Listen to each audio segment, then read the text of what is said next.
We got to do everything around here. Well, let's get started. It is 7 o'clock, so I appreciate everybody coming out, listening to the last session. Election is about 2 weeks away, so we are going to do the last live. We're doing it live today, and it's also being recorded, so anybody can go back onto our Facebook page and also our butlerwi.gov webpage and click on the referendum section, and they'll be able to view it at a later date whenever they want to. So let's get started with regards to this.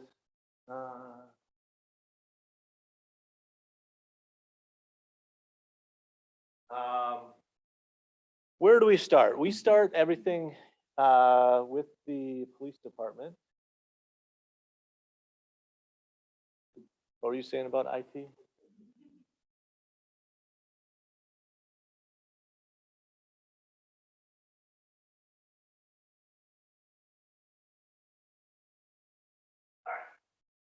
Had to wake it up. We start everything at the police department through our mission, and our mission statement guides us what we do on a daily basis. So I thought it was a great jumping off point, a place to start with the referendum and our mission statement. So as you see, what our mission statement says, and I'll read it to you. Just the Butler Police Department is dedicated to preserving and promoting public peace, security, and safety for all we serve. Our mandate is to do so with integrity, excellence, respect, and courage while holding ourselves to the highest ethical standards that we have. So when you look at that, we break it down into 2 short sentences. It's concise, and we're about promoting public peace, right? That is one of the mainstays. We need to focus on having public peace.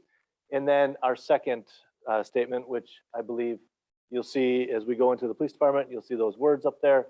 It says integrity, excellence, respect, and courage while holding ourselves to the highest ethical standards. And we'll come back to this, and I'll try and wrap this in as to everything that we are doing when we are looking at this referendum. It's our foundation. Everything that we do in our policies, we come back to this, where we're having contact with the public. Does it line up with our mission statement? So it's our cornerstone. It's everything that we do. So with that in mind, let's do a little history lesson as to where we once were. So at the very beginning, 1980 is where we're starting, when we went from 7 to 8 officers, and 8 officers is what we have right now. That was 41 plus years ago that we had went to 8 officers. So things have changed since 1980. I think we can all agree in everything. And as you see from 1980 until 2022, we fluctuated back and forth between 7 officers here and there, back to 8, 7, 8. And whenever we went down to 7, it was quickly realized that 7 wasn't a good number, and we needed to go back to the 8 because of staffing issues and all the other types of calls that we respond to. So we found that for a while that 8 officers was a good number. And with some of the things that we'll go through and I'll share with you, I believe it's definitely time to look at going to 9. And that's why we bring it in front of you. It's not something that we've just kind of thrown around and said, hey, this is what we need to do. It's been carefully considered because we know it's a big ask. We know there is a financial impact to every resident in the village, but it's come to the point where we need to do something, and now is the time to do that. So as we continue to move forward here, our current staffing, of those 8 officers that we have, I work during the day, Monday through Friday, typically 7 to 3 o'clock or whenever I get done. We have 2 captains. One is assigned to work like 7 p.m. until 3 a.m.-ish, and around that time. There is some flexibility. Our second captain works a straight second shift schedule and is in the rotation, or what we call a patrol rotation. And then we have 5 patrol officers, 2 on midnights, 1 on afternoons, and then 2 on day shift. Now you might say that it might be a little heavy with supervision. However, as part of planning towards the future, this is the reason why we have that. and also succession planning, because retirement might not be too far around the corner, and we want to make sure we have continuity of service moving forward. So that's where we are now. Our officers, they work 10-hour shifts. They're broken up into 6 a.m. to 4 on day shift. Second shift starts at 2 and then works until midnight. So there's a little overlap in between second and third shift, where there's the busier hours. And then third shift comes in at 8 p.m. and then works all the way until 6 a.m. So between 8 p.m. and midnight, there's some additional overlap for the busier time frames. And then, of course, we can't forget Robin. Robin is our all in all. She is our court clerk. She is our police administrator. She also works Monday through Friday. She's the one that answers the phone when you call the PD. Very helpful. A lot of knowledge for our agency for sure. Let's look at some of our calls for service. What does that look like? And you may have seen some of this on the web pages and on Facebook that has been shared. We're going to look at 2 different segments, from 14 to 17 and then 17 through 21. If you look at this, the 4-year average, about 3,500 calls every year, a total of about 14,000 calls during that 4 year, 4 years between 14 and 17. When you go into 18 to 21, you'll see a huge jump here. This is about 2,000 calls a year is the jump, from 3,500 to 5,500. Total calls for service around 21,000. So again, the 4 years service, 4 years of calls for service. We have a question. Yep. So those are, go ahead, sorry. So I'm just going to repeat it so that they can catch it. The question was, are those all calls for service, or just calls that we respond to, or everything that we do? And that is a reflection of everything that we do. So that is calls for service, that is self-initiated, that is everything that we do. So that averages out. Now we're averaging to about 6 to 7 calls or pieces of activity per shift. So, and we'll get into that a little bit more here, but very good question. So again, an increase over that time. And as you see, about 8,000 calls for service. Another question.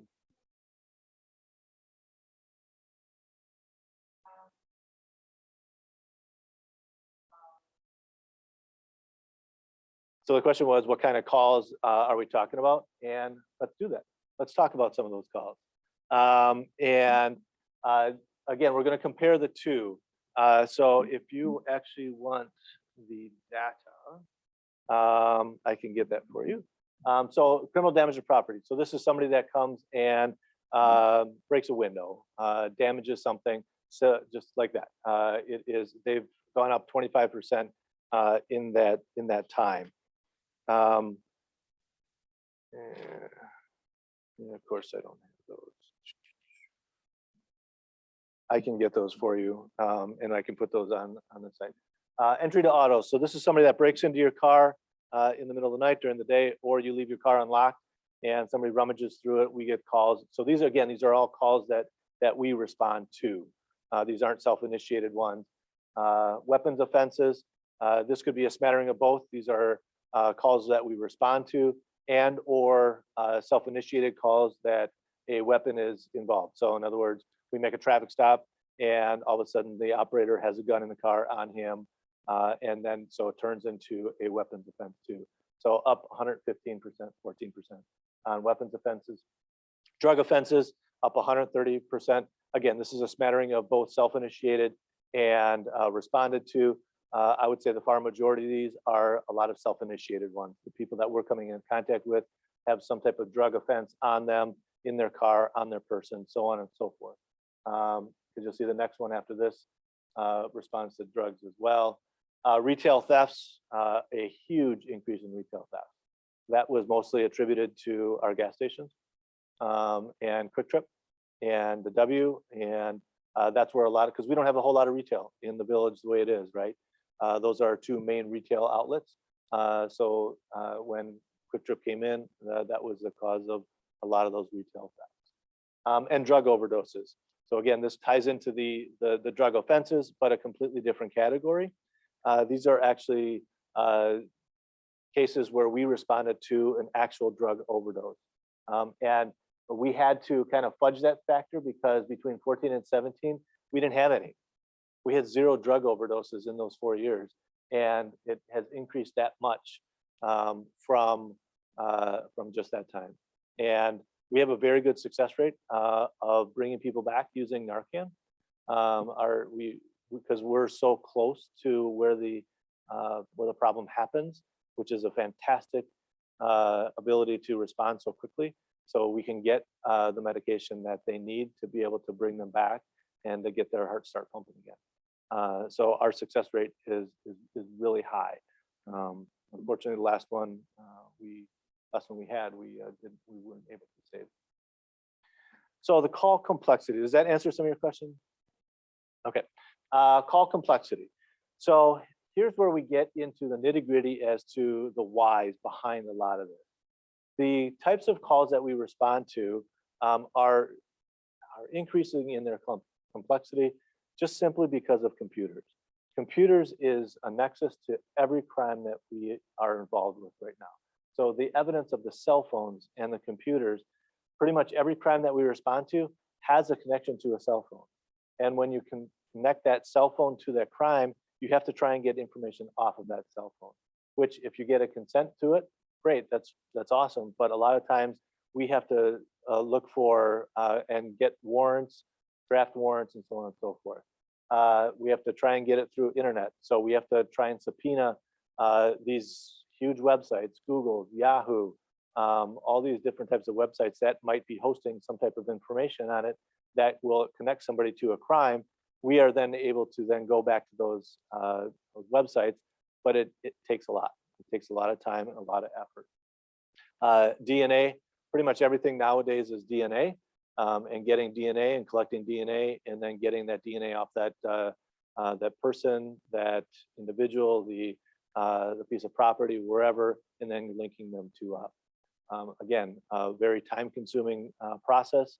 And then getting back into the search warrants, how a search warrant takes place. So it's not like you see it on NCIS and saying, I need to get this, and 10 seconds later, they've got the information that they need. It is a situation where I need to get information off of a phone. Let's use that for an example. And this was used in a commission of some type of crime. I then have to draft the report. I have to draft an affidavit with regards to that, whatever I want information off of that. I have to then present it to a district attorney. They have to then review it and agree that there's probable cause to obtain the search warrant to get the information that we need off of the cell phone. We then have to go in front of the judge. We have to present our case in front of the judge. The judge has to sign off on it. Then once we get the affidavit and the warrant, we can then take that phone and take it to a forensic analysis and try and get the information off that phone. But it's not there done yet. So once we get that information, we have to then use that information and try and figure out what is on that phone, because you would be amazed at the amount of information that is stored on these phones. And we have to try and decipher what information is pertinent to that crime. So it takes a lot of time and effort to be able to go through these phones.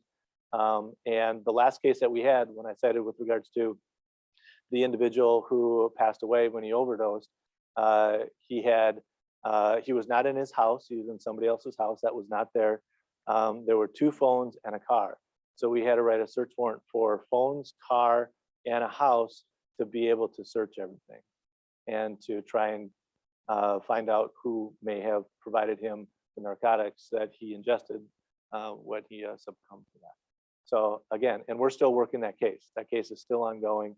We're still waiting for information back from the phones on that. And the follow-up. The follow-up that is required in these, a lot of times the people that are committing these crimes, they're not homegrown. They're from outside the area. And it requires multiple officers at times to go to these locations where the suspects live to be able to have a conversation with them, talk to them, or arrest them. So for example, if we need to go into the city of Milwaukee, we don't have jurisdiction there. So we always take 2 officers wherever we go and to talk to somebody. And then if an arrest is going to take place, we have to then also communicate with the city of Milwaukee to have them there to take the person into custody and then transfer that custody over to us to be able to then take them back to Waukesha County, interview them. And then once we interview them, we don't have a jail here, then we have to take them out to Waukesha County, where we book all of our individuals on charges. So again, it's a long, time-consuming process. And if we only have one officer on, or maybe two, guess what is happening when they're not in the village? Nobody's here a lot of times. And that's a tough pill to swallow. That we do everything that we can to say, all right, when are we going to go talk to this person? Are we going to have a third person here that can stay in the village to be able to respond to any calls? We do everything that we can to do that, but there are many times when there's only one officer on duty, they get an OWI arrest, they ended up taking him to the hospital to get a blood test, and then they have to take him to jail. So it's very possible that a couple hours goes by that nobody's in the village. By having another officer, that gives us the flexibility to be able to juggle these schedules a little bit more, to be able to provide more opportunity for people here in the village to be staying here while other officers are out doing what they need to do. 2 officers. So how does our schedule break down? Right now, when you factor in all off time, so your benefit time, your vacations, holidays, so on and so forth, we average 55% of the time an officer is working alone. So 13 hours out of every day, and it's not every day, this is averages, right? So 13 hours out of every day, there is only one person here. For example, today, some guys were at training today. I've been here all day by myself.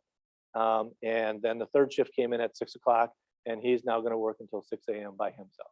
So these 24 hours, this 24-hour block, there's only going to be one person on duty all day.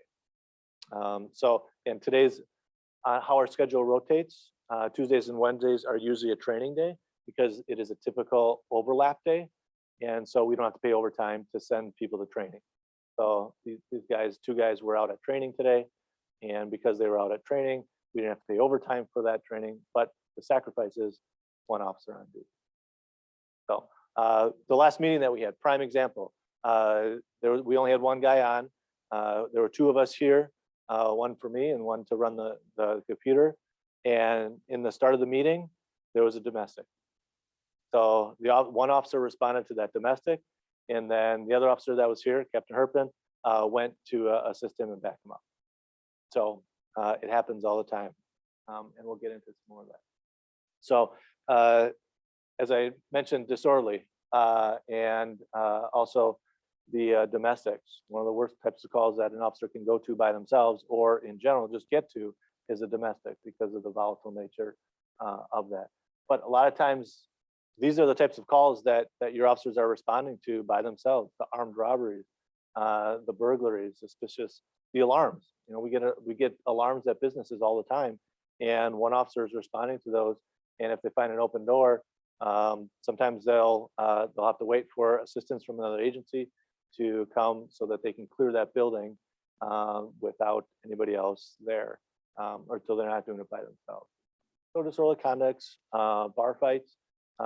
These are all types of calls that we typically respond to by ourselves, and we want to create an environment that, again, provides us flexibility and also gives some safety to the officers that are here in the village when you have 2 more people.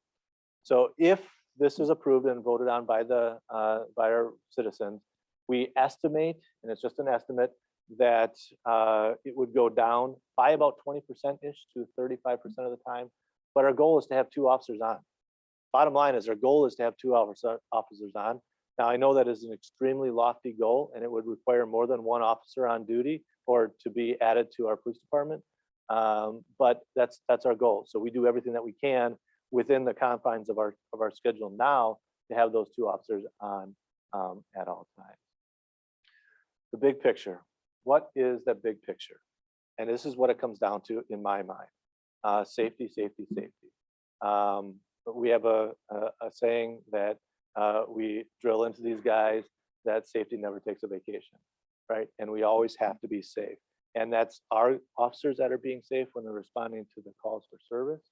And it's also keeping everybody in the village safe as well. Whether you guys live here, if they're visiting here, work here, wherever, that's our goal. And by having 2 officers on duty, that allows us the flexibility to respond immediately to the call. Because if it is a situation where it is completely unsafe for an officer, they have to wait for another officer to get there. They have to wait for another officer to get there on certain circumstances. And we want to reduce that. We want to be able to have 2 officers responding to get there to when you guys need it. When you guys need an officer, that's when you need it, right? How many times have I said, cop's never there when you need him? Well, we have the flexibility that we're a small village. And I think that provides a lot of great things, and we can get to places very quickly. Our response time is probably one of the best in the county, I would venture to guess, just because of our close proximity. And we hear it from people all the time. I called and you were right here. That's what we want, that customer service. We have that embedded customer service that we want to continue to provide. So again, safety, safety, safety. We want to keep us safe. We want to keep our officers safe, and you as well. I come back to that mission statement. When I talk about that big picture, in there it says courage, right? That we have to strive, and our mandate is to be courageous. And while it's difficult for me to come ask to pay more in your tax dollars, it's a thing that we need to look at seriously, in my opinion. And this is one of the reasons why, is because it's in our mission statement, and we have to ask ourselves those tough questions. And when it comes to security, safety, I believe that's what it comes down to. Again, it's our cornerstone, what we come back to. And this was written long before any of this referendum stuff came up. And it's our code, it's our Bible, it's what we come down to. So why a referendum? Why do we have to go to a referendum? It's because within state law, there are levy limits. And those levy limits put a limit on the amount of money that a municipality can raise their taxes. And that is based on net new construction. So the Village of Butler hasn't seen too many subdivisions going up in the last 10 years because we are landlocked. And because of that, our net new construction cost and our percentages is very low. So we have a very limited amount of funds that we can raise our taxes every year. And because of that, it has to go to a referendum to be able to add those additional funds to the budget. Here's where I love it, because it puts the decision in the hands of you guys. And every person in the village has a voice as to where those tax dollars are going to be spent. Is this something that you feel is necessary? Then you can cast that vote. But again, it's your tax dollars, and you have a direct say in that. Just like the Butler has a budget meetings every year, September, October, and you have the ability to have a voice in that. You have a voice in this as well, to be able to have a direct impact on where your tax dollars are going. So again, you're in charge. It's you. It's always about the residents.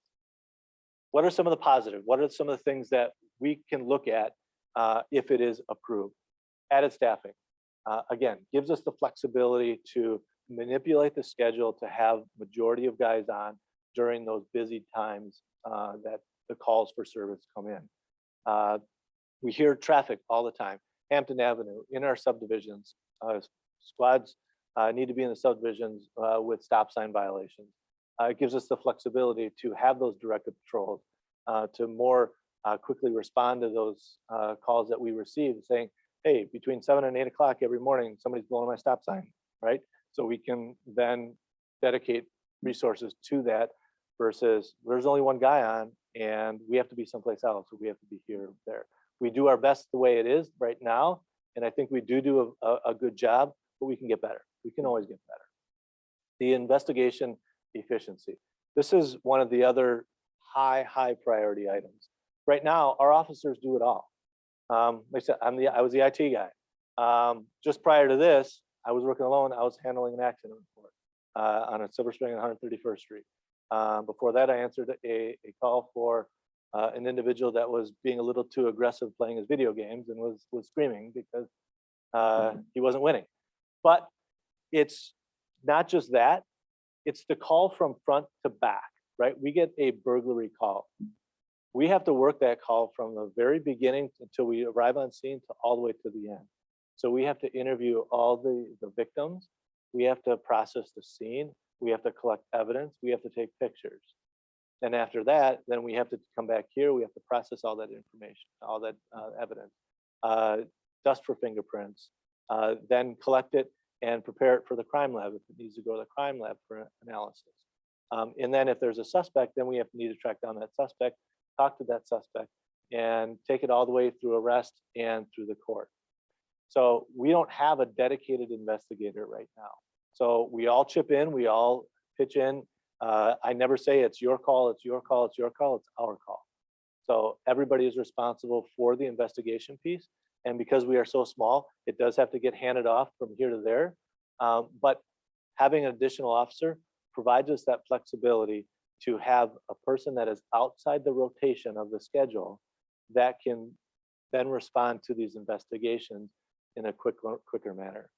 Because if you have that burglary, right, and you have to try and process that, but you're the only person on duty, but now you get a call for that accident on Silver Spring and 131st Street, you have to put this down, and then you have to go respond to that, and then you have to write the accident report, notifications, and so on and so forth. So it gets bogged down at time, and having an investigator that is dedicated for these higher level investigations that can quickly bring it to a conclusion. And I think that is something that we've been lacking for a very long time. So that's what I'm very excited about, that if this would pass. Additional presence in the community, those outreaches. We love doing outreaches. We love doing the National Night Outs and readings at the library. And we do cops and bobbers and shop with a cop. And but we want to bring it more. What does the community need? And how can we better have those relationships between the residents and the police department? I think we have a good relationship now, but again, we can go to the next step. We can go to the next level. I fully believe that. Overtime costs. With all the overtime that we have, it's about 60 grand a year in total if it was all paid out. Now, a lot of the time is in comp time and stuff like that, so that's not the actual budgetary number, but it would reduce it. Is it ever going to get rid of overtime altogether? No, there's no way. Just because of court time, and overtime would still be will still be there, but it would be reduced. I don't have the exact figure what it would be, but I know that there would be a significant reduction because of being able to move people to be able to full shifts. And then less reliance on mutual aid. When we have one officer on duty, there's a lot of times that Brookfield, Menominee Falls, the county, TOSA at times is coming to help us out and help our officers out. And it would be reducing that as well. We have a very good relationship with all of our partners though. We've done a fantastic job in fostering those relationships. But having two guys on more times would just reduce that need for calling those other agencies into the village. So what does it look like? What is the cost? That's one of the big questions. The flyer that went out had some numbers in it, and I broke this out a little bit more to kind of give you a gauge as to what the value of your home would be compared to what the cost per year, and also broke it down to a cost per month. So if you look at that graph there, kind of find where your house value is, and this is your assessed value. This isn't the fair market value. This isn't what you could sell it for today. It's the assessed value on your tax bill, which would probably be significantly less than what we could sell it for in today's market. So again, assessed value, and that would kind of give you a breakdown. On average, if you just do a quick math of $28 for every $50,000 assessed, and that would kind of give you the breakdown. And it's based on $140,000. Now, one of the questions that came up last year is, does it cost $140,000 for an officer? No, not right now, but this is a one-time ask. It is in perpetuity. So in 10 years, 15 years down the road, we can only assess for $140,000. So if the officer is going to be, let's say it's going to cost with wages and benefits, it's going to be, let's just do it for round figures, $100,000, there's extra 40,000. What's going to happen with that extra 40,000? What we would then do is take a look at what the budget number is going to be, and then be able to apply that $40,000 to the budget and virtually reduce the other part of the budget. So there would be a corresponding reduction in what the actual assessment would have regularly or normally have been. So it's not a above and beyond 140,000 every year. So there would be a dollar for dollar, whatever that officer would cost. That's what would be virtually added to the tax, because the remainder would then come off the top. Answer any questions on that? Yeah.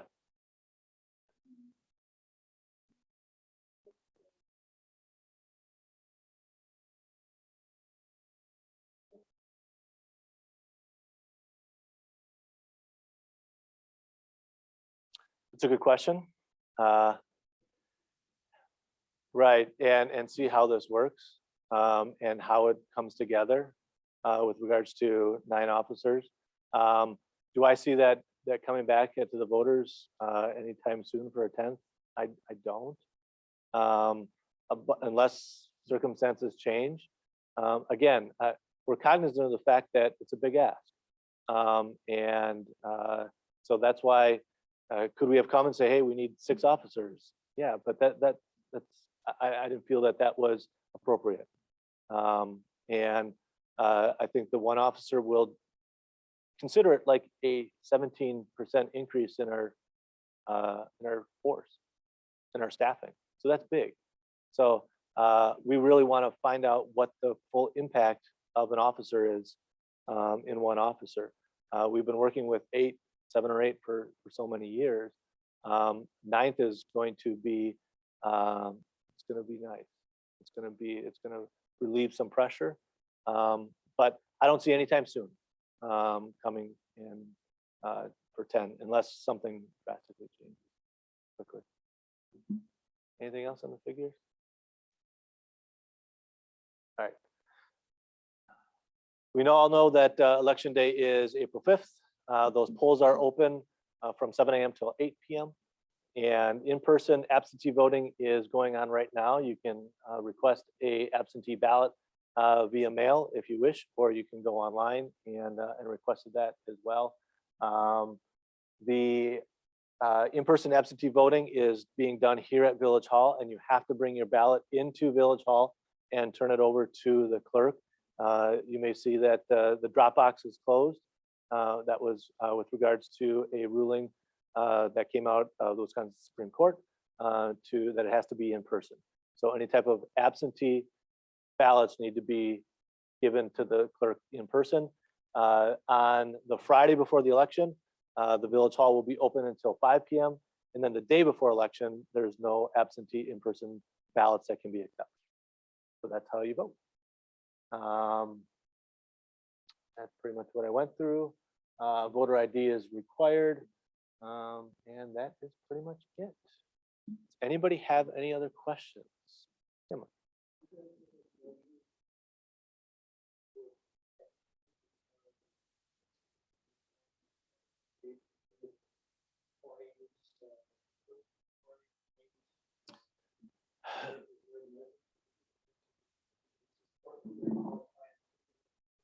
Right. So exactly. So in our matrix that we've done, anytime after like 2 a.m. until like 8 or 9 a.m., that would be our slowest time. Busier times when it comes to calls for service of like burglaries, auto entries, when people are cutting up and going to work, we get a lot of those calls.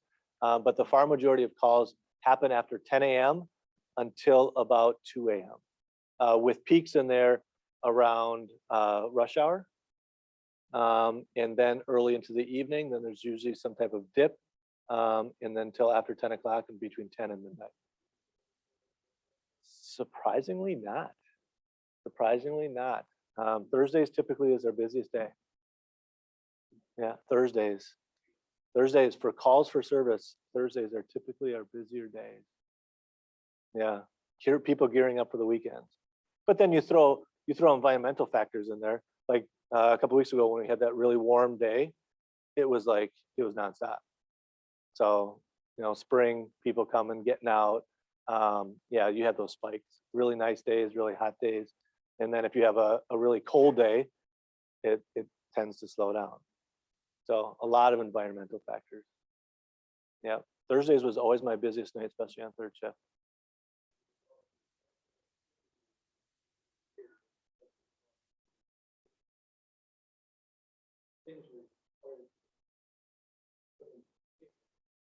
Right.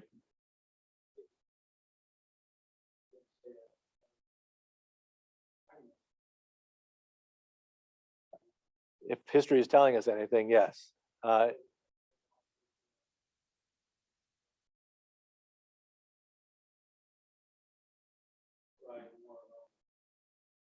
That's the bottom line. I think you just summed it up right there.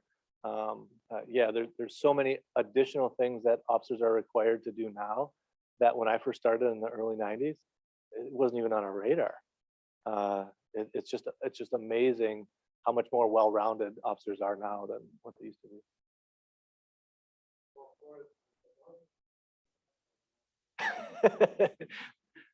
There's no plan to get an additional squad.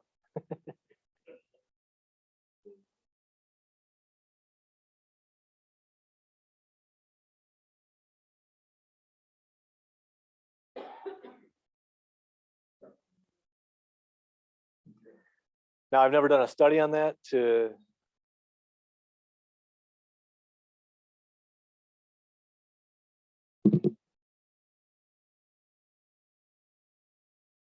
there's a lot of metrics that go into that, definitely. But a safer community, I know a lot of, yeah, a lot of people that move here that we have contact with can't believe the level of customer service that we provide, and that is another thing that is high on my list.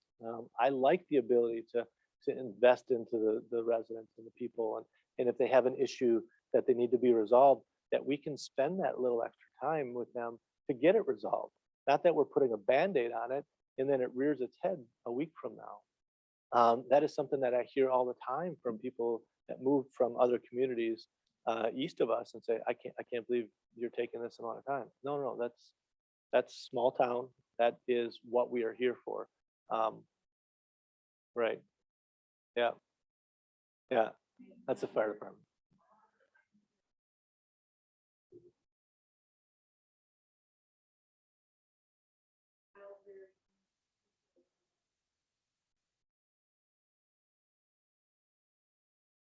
Oh, I appreciate that. And I guess I'll close with this. I've been here for quite a long time. I started in '95, so this is 27 years. Things have changed in those 27 years. I think we can all agree that they've changed. I don't take this ask lightly. It's something that I have mulled over, and we've talked about it and talked about it.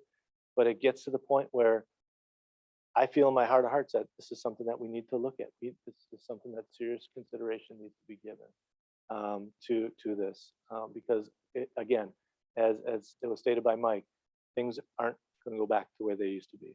We're only on a trajectory that is to more crime, and if we can keep people on the streets, being active, being visible, that keeps people away that want to do harm to our kids, to our property, breaking into things. We have to look at this seriously. Do you have another question?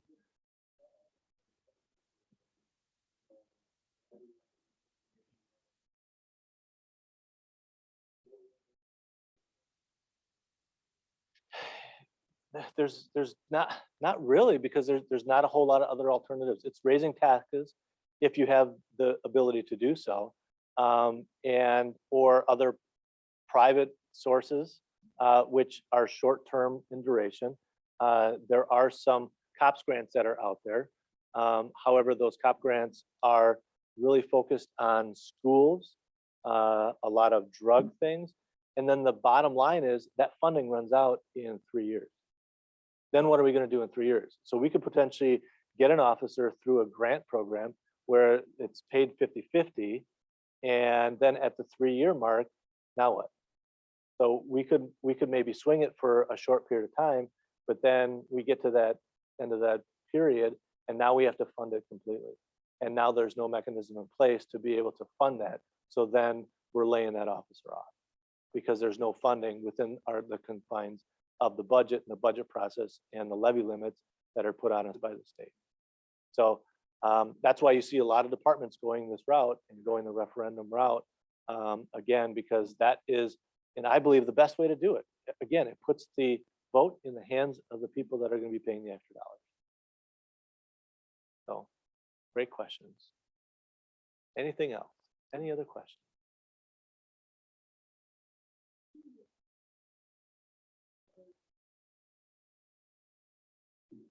So the question was how many other officers the smaller villages run with. We, in geography size and population size, we compare ourselves to Thiensville. And Thiensville has 7 officers, last I checked. And if you would compare our numbers to Thiensville numbers and their proximity to our proximity, we may be same in size, but the types of calls for service that we're responding to are drastically different. They do not border Milwaukee. They border Mequon on all 4 sides.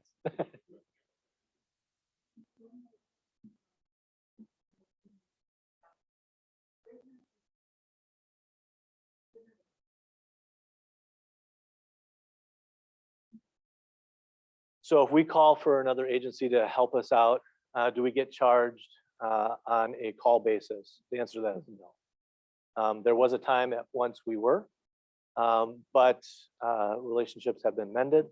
And I can say without a doubt that we have a phenomenal relationship with all of our municipal and bordering municipalities. It's come a long way. Things have changed a lot.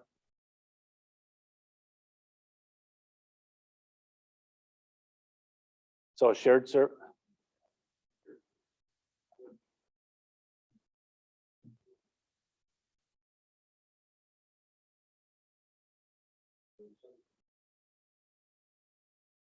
So from a fire department standpoint,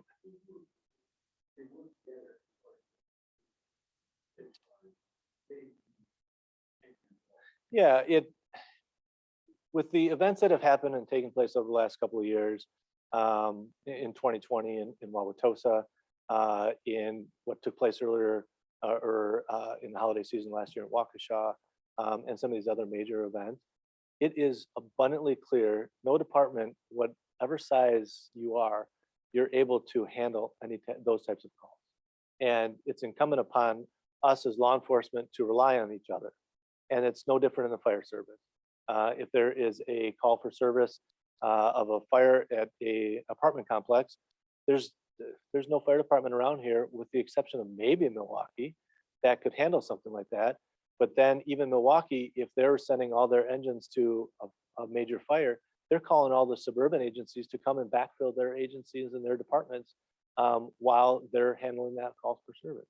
And we as chiefs of police meet every month, and we're very appreciative of the service and the help that we all give each other. And there's more collaboration now than there ever has been. We're at a very good location from our partners here in Waukesha County. They will do anything. All I'd have to do is make one phone call to be able to get a lot of people here. And from the local side, from the county side, and the federal side. So we've done a lot in forging those relationships on all those tiers to be able to know that if something catastrophic happened, that they've got our back.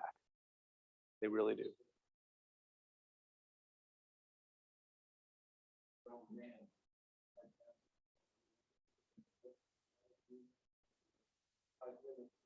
Right.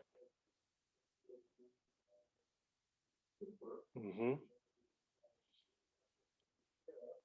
Yeah.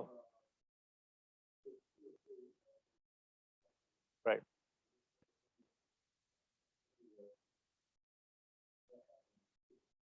and they caught that person. And that's a prime example of the cooperation that we have with all of our bordering communities. What it comes down to, we got each other's back.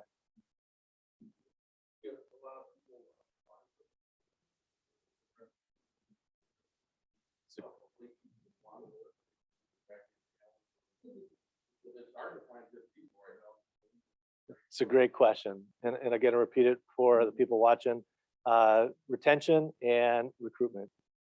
It is a area that we are talking about as a profession, and pretty much everyone, right, is trying to find. The days of putting in request out for a position and getting 100, 200 applicants, those days are gone.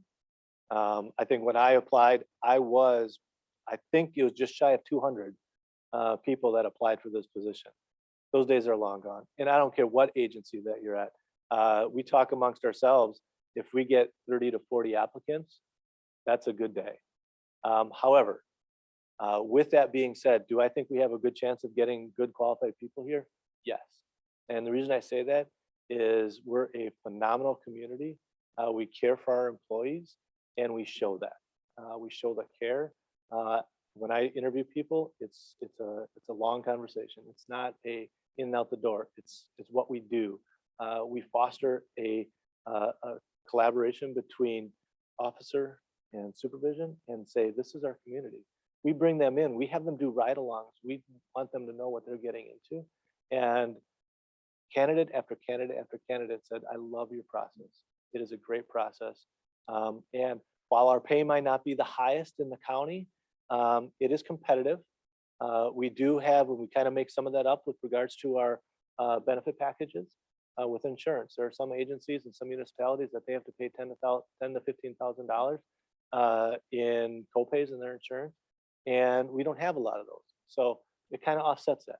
So again, it's that big picture, and being able to look at that big picture. So I have the utmost confidence that we're going to be able to find somebody, and it's finding that right fit, because not everybody is meant for a small village, and it's finding that because it's got to be a right fit for us with that candidate, and it's got to be a right fit for them. And I take just as much effort in making sure that it's a right fit for that candidate than it is on the other way around. So it's got to be a two-way street, because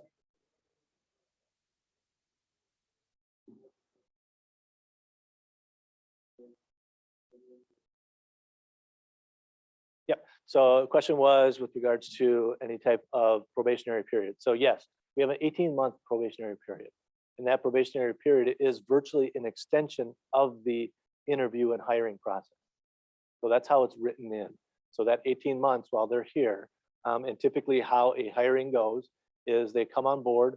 There's a 3-month FTO, or a field training program, that they go through. So we have 2 now field training officers.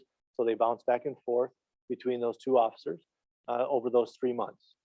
And typically we like to get them on all 3 shifts, 1 a month on all 3 shifts. And then once the officer finishes or successfully completes his field training, then they get kicked loose. And then they have the rest of those 15 months to see how they perform. And if they don't cut the mustard, like you indicated, they can be released. And what does it look like? So the referendum passes in a couple weeks. Now what, right? Where are we looking? When are we looking to hire this person? So we're optimistically thinking that it's going to pass. However, the referendum takes place in the year 2023. So this year, 2022, the taxes have already been established. That budget has already been passed. So this referendum would take effect next year in 2023. However, we do realize that there's a more immediate need than waiting until January to have somebody come on board, then their field training. So they're not getting on the road until like virtually this time next year. So we've had kind of discussions with the village board, and it's completely up to the village board if they're going to allow us to hire somebody this year yet, and then use our piggy bank to be able to pay for their salary and benefits. So that is something that we're looking to potentially do, and all the indication that the village board is open to those types of use of the piggy bank this year sometime. So we'll get farther down into the year, because ideally, or realistically, if the referendum would pass, we wouldn't be able to hire somebody until probably July, end of July, beginning of August, to go through the whole process of the hiring process and the interviews and the background checks and stuff like that. That takes time. So, but yeah, I'm excited. I'm always open to any type of questions. My door is always open. Those of you that know me, that you know that I will sit and have a conversation with anybody.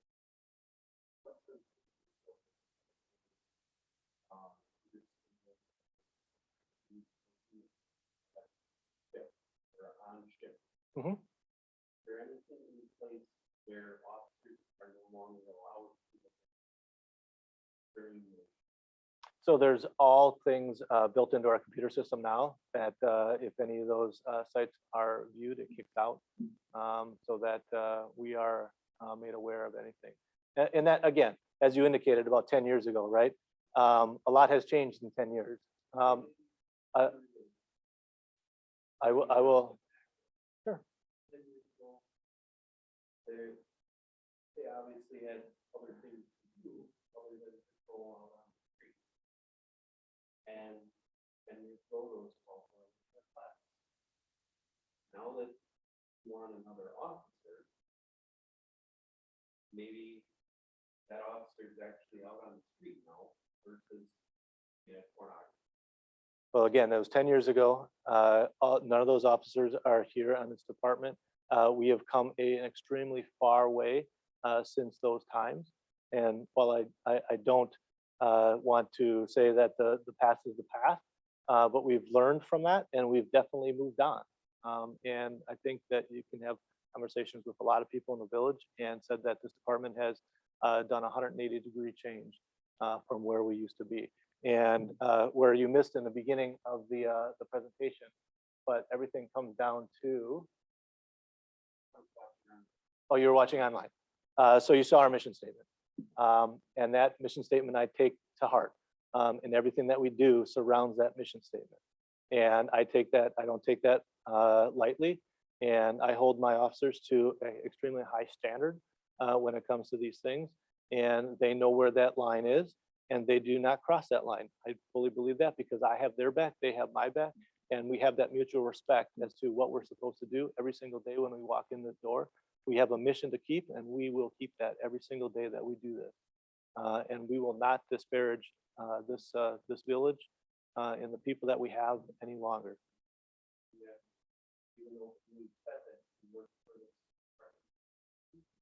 I've been here for 27 years.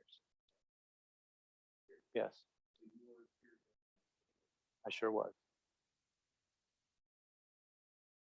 I was not the chief. I became the chief after that to clean that mess up. And if I would ask you and encourage you to speak to some of the residents that have known me my entire career and what used to be and how it is now, I would encourage you to do that because I don't know you. We've never had a conversation that I'm aware of. I would be more than happy to speak with you offline to kind of give you a history lesson as to where we are, where we were versus where we are now and how we got here. I would love to have that conversation with you. Mm-hmm. Anything else? All right, I appreciate everybody coming out. Again, 2 weeks, April 5th. I hope to see this room packed with people voting. All right, thanks everyone.